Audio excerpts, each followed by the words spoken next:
I recently reviewed AIM's offering for a PlayStation 5 DualSense controller, which is currently the only 4-paddle on the market. Then I compared it to Hex's 2-paddle offering. Those videos were received by the gaming community and controller players quite well. However, I started feeling a little bit guilty. I started losing sleep. My diet started consisting of nothing but bacon and mayonnaise popsicles. And after deep meditation and soul searching doing handstands by a koi pond, I discovered this depression was coming from leaving Xbox fans' cheese out in the wind to mold.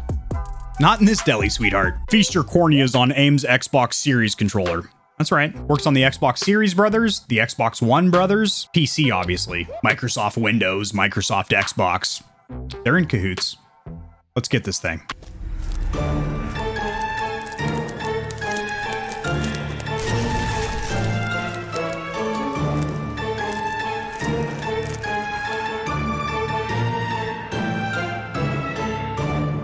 Quick disclaimer, Stallions, this controller, as well as several others were sent out to me for review. However, it is still going to be an unbiased, honest, comprehensive review, and I will be brutally and blatantly honest if there are any areas of improvement or cons for their next version or iteration. So you can note that as the consumer, and also these companies can note that so they can make these changes and give us better products. Back to the video. Alright, Stallions, over here at the Stormtrooper desktop as always. So whether you get the PlayStation 5 DualSense controller or you get an Xbox Series controller, you are going to have very similar fanfare or included accessories in the boxes. The PS5 controller actually comes in more of a glossy, slick black box, and this is more of a flat matte box. You are going to get a couple of these 3-dimensional raised or bumpy stickers, which I think is pretty nice. You also have a little lanyard here. You can also opt for a 10-foot braided micro USB cable in whatever color pattern to match your controller. Your controller is going to be held in this plastic case or mold. It would be kind of nice to see some laser cut foam or something when you're spending $300 on a controller, but it is what it is. You are going to get this pamphlet or brochure of their other products. AIM's trying to squeeze a little bit more money out of you. They do actually make pretty good products. And there is a link in the description below to save $55 at checkout if you hit a threshold of $200, I believe it is, which is very easy to get to that price in the controller builder. That is where the similarities end and the differences begin. With the Xbox, you will have a code for 14 days of Game Pass. First person to type that in, go ahead and pause the video and type that into your old Xbox One or Series. You just got yourself a 14-day trial of Xbox Game Pass Ultimate, which by the way is a awesome subscription service. And then over here on the PlayStation 5 DualSense controller, you will have directions on how to remap the paddle. You will not get that on the Xbox One controller because unfortunately with their Spider paddle system, which is their marketing name for their paddles, there is not a remappable option for Xbox Series controllers. Yet. I'm sure it's in the working. I will say the actual crisp tactile feel of the paddles is better on the Xbox controller, and they have the exact same ergonomic mold or design of the paddles. We're going to talk more about the paddles in an entire section later in this video. There is no option to remap these paddles. However, during the builder section online, you are going to select what mappings you would prefer. I use the same keybinds or mappings for my paddles 99.9% of the time. That 0.1% that I ever change it up would be playing a game like maybe Days Gone, where you have to use one of the D-pad buttons to heal up quickly, and I don't want to have to stop running from a horde of zombies to go ahead and stim pack up or whatever. If I'm playing first-person shooters, Apex Legends, Warzone, maybe a little Night Fort, Spellbreak, Splitgate, etc., I generally use the same bindings on everything. A, B, X, Y. Or on a PlayStation controller, that would be cross, circle, square, triangle. So this being non-remappable for me isn't a huge deal because I generally use the same inputs and I am the only person that uses these controllers. But if you are sharing this with a spouse, a friend, or you yourself prefer a different keybind for each game, then that might be a bit of an issue for you. Now, ergonomically, as they are using the exact shells or molds as a licensed PS DualSense or a Xbox Series controller, it's going to feel exactly like a stock DualSense or Xbox One controller, which is a good thing. Both of those controllers out of the box and their OEM factory configuration feel very good in the hand, especially the Xbox One and Series controllers.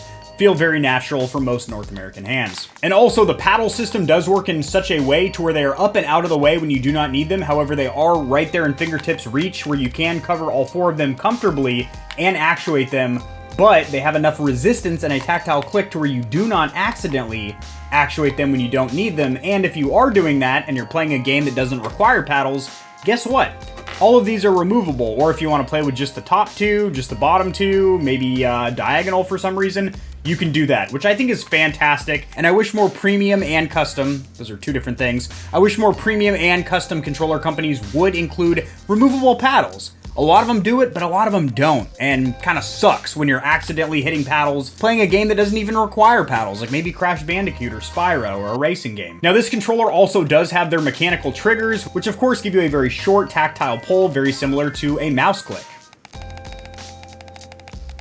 That's for your ears, and this is for your eyes. That is the entirety of the trigger pull there. Very, very short. That's what she said, unfortunately. Now, I would recommend opting for these triggers if you are solely going to be playing first-person shooters or third-person shooters with this controller, but if you are going to be using the same controller for racing games and whatnot, considering these aren't trigger locks that you can turn on and off, they're permanently a feature that's installed in the actual shell, I would opt out of that if you're going to play other games. And I said this during my comprehensive review of the DualSense controller over here. For the love of Moses, Christ, and Mary, do not opt for smart triggers on the DualSense controller unless you are only playing PC with this DualSense controller. If you plan on playing first-party, in-house Sony exclusives such as Ratchet & Clank and Returnal and the new Horizon Forbidden West and any new God of War, Spider-Man, they are all going to have functionality for the adaptive triggers, where they get stiffer or lighter depending on what's going on screen. Plus, they actually have a functional, practical application where in a lot of games, you hit a crisp resistance or wall, and that's one firing mode. And then you push through that, you get a nice click, and then you're in a secondary fire mode. That's in like Ratchet & Clank and Returnal. And then same thing with removing the rumbles. They're not really rumbles in a DualSense, they're haptic feedback motors, which are, I've done disassemblies of these controllers. The haptic feedback motors are quite a bit different. If you remove the rumbles and the adaptive triggers out of a DualSense, you are literally removing 2 of the 3 features or functions that make this controller unlike anything else on the market. You're leaving in the internal microphone, but removing the amazingly accurate vibration and the adaptive triggers, which add another layer of immersion to games. Okay. Moving on, because this is an Xbox review here, Kevin. There's a very nice grippy rubberized shell back here with a textured blood design, and that is on both of these here. They do have different shell designs that you can opt for, and they do have a very, very in-depth detailed builder with a lot of really awesome faceplates, back shells, face buttons, etc. So you can truly customize these to make them fit your liking. I would say AIM is probably the second most detailed. I would say Megamods, which is another controller company I have worked with, has a slightly more in-depth builder when it comes to cosmetic changes, letting you change the color of the bumpers and triggers and stuff like that. However, the AIM builder is a close second to that, as it does let you go extremely in-depth with things like face buttons and rear shells. Build quality feels fantastic, no creaks or moans and groans when I'm doing the flex test here. And from what I have heard, these do have incredibly good longevity or reliability, and these do have a lifetime limited warranty. What is it limited to? Things such as the paddles or catastrophic failure where the controller just stops making connectivity.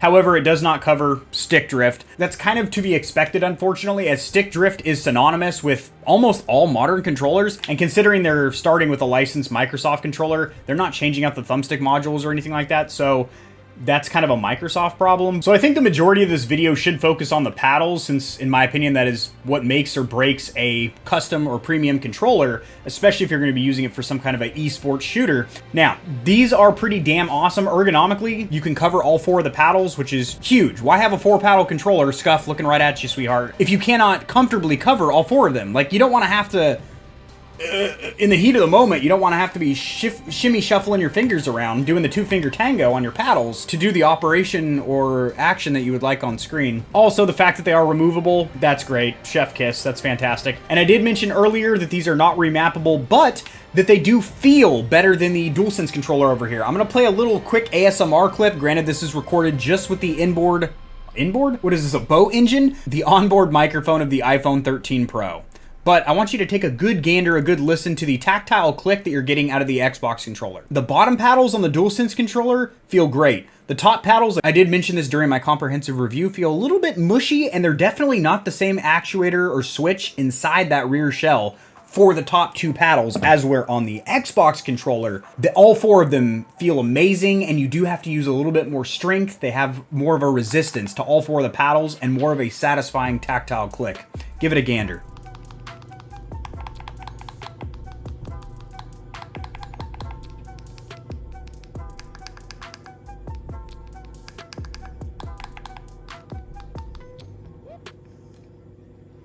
Welcome back. I didn't go anywhere, but you sure did. Yeah, these feel absolutely amazing. I have to say, out of all the Xbox One controllers and Xbox Series controllers I have tested as of recent, this is right up there with the Elite 2 and the Razer Wolverine Ultimate when it comes to comfort and just a good design overall when it comes to a fine balance of comfortability.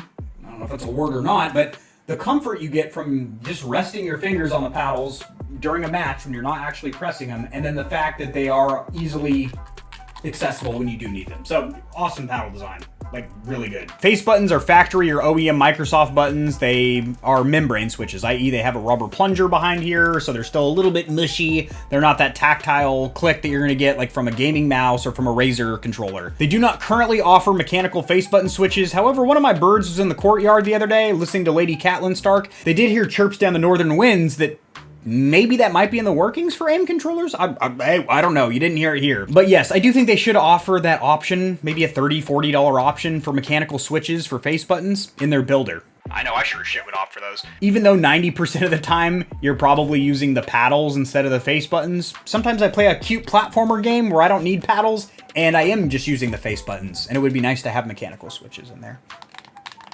You do also have these same swappable thumbsticks. They are not magnetized like the Elite. However, they just snap on with friction, and you are able to swap them for different heights as well as different shapes such as domed or concaved, which I genuinely like. I actually have a PlayStation 5 DualSense on the left here, which is kind of they call it a hybrid thumbstick. It is concaved and domed in the center. And then I have a traditional Xbox Series high concave stick on the right.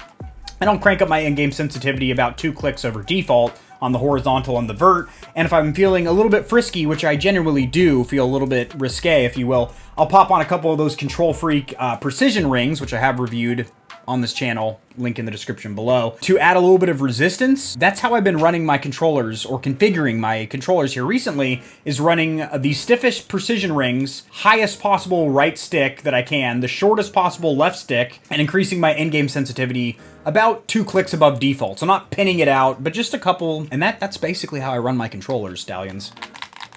Hey Stallions, throwing this little blurb in post-editing, so there's a couple of key points that I did forget. One of the things that I really do like about this controller and all AIM controllers that I've tested thus far is that they actually are completely wireless because they're starting with a licensed Microsoft or Sony controller. So with Xbox, it is a 2.4 gigahertz wireless frequency, and then with the PlayStation 4 and 5, that is a Bluetooth connection. However, Sony handles Bluetooth pretty well, so you don't really notice a whole hell of a lot, if any, input lag or delay, which is awesome. The only con I can really think of with this controller, like literally the only complaint I had thus far, is the battery design back here. I'm gonna play a little bit of B-roll right now of me trying to get this damn thing off. Super duper duper hard to get that battery tray off, and if you do use rechargeable battery packs, which a good portion or percentage, I would say over 50% of Xbox controller users end up going to Amazon and buying themselves some kind of a little dock with rechargeable batteries, because you will save yourself a small fortune in disposables. Since there is a little screw that sticks out holding the paddle system to the back of that battery tray door, it scrapes or scratches or damages your rechargeable batteries because they stick out a little bit further than disposables. Now, it doesn't damage disposables, but it is still a B word and a half to get that tray off. So AIM, on your next version or iteration, please do a little bit of redesigning, a little bit of tweaking in that back shell, specifically in that battery tray door, because, well, it's hella hard to get off and it damages rechargeable batteries, which a good portion of Xbox fans use. Now, overall, I do have to say, in all honesty, I have been incredibly impressed with AIM controllers, not just their fit and finish, their presentation, their designs, but also their paddles, because in my opinion, I do think it is one of the better paddle designs on the market. There are a couple of controller companies that I'm waiting on testing that I haven't gotten my hands on yet, such as Cinch Gaming, such as Controller Chaos, and the new Scuff controller that just came out. I sent them an email. They haven't got back to me yet. They're probably like, oh, 30,000 subscribers. Well, screw this guy. Well, they probably didn't do that unless they had a little crink in their wrist. Now, I will say these controllers are rather expensive if you do start popping for literally every option they have, such as the mechanical triggers, a nice faceplate or shell,